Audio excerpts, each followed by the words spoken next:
Hello guys, welcome back to my videos. నా own స్టైల్లో paneer curry చేశాను. ఎలా ఉందో చెప్పండి.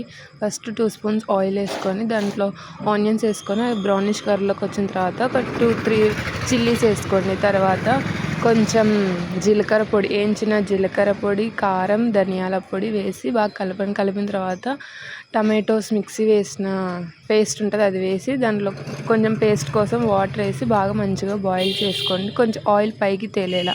తర్వాత పెరుగు వేసిన తర్వాత బాగా కలపండి, లేదంటే గడ్డలు ఉండిపోతుంది.